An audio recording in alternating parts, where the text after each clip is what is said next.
Hello guys, வாங்க. நாங்கள் இப்போ எங்கே போயிட்டுருக்கோன்னா, எங்கள் ஊரில் வந்து காட்டில் நெல் நட்டுருக்காங்க. அதை அறுவடை பண்ணுறதுக்கு முன்னாடி காட்டில் இருக்கிற முனிப்பன் சாமிக்கு பொங்க வைப்போம். இப்போ பொங்க வைக்க தான் போய்கிட்டுருக்கோம். இப்போ பார்த்திங்கன்னா பொங்க ரெடி ஆகிட்டுருக்கு. பொங்க ரெடியானதும் சாமிக்கு வந்து அலங்காரம் பண்ணி ரெடி பண்ணிடுவாங்க. இப்போ படைக்கிறதுக்கு வந்து ரெடி பண்ணிடுவாங்க. இப்போ பார்த்திங்கன்னா சாமிக்கு வந்து அலங்காரம் பண்ணிக்கிட்டு விளக்கெல்லாம் பொருத்திட்டு ரெடி பண்ணிக்கிட்டு இருக்காங்க.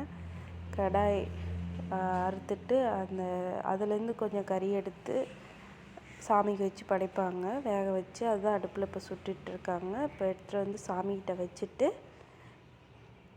இப்போ வந்து பூஜை செய்ய போகிறாங்க. செஞ்சுட்டா சாமி கும்பிட்டு வீட்டுக்கு கிளம்பிட வேண்டியதான்.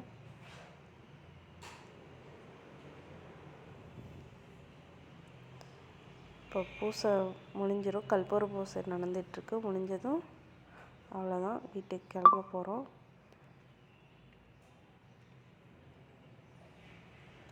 அவ்வளோதான் ஃப்ரெண்ட்ஸ். வீடியோ பார்த்ததுக்கு தேங்க்யூ.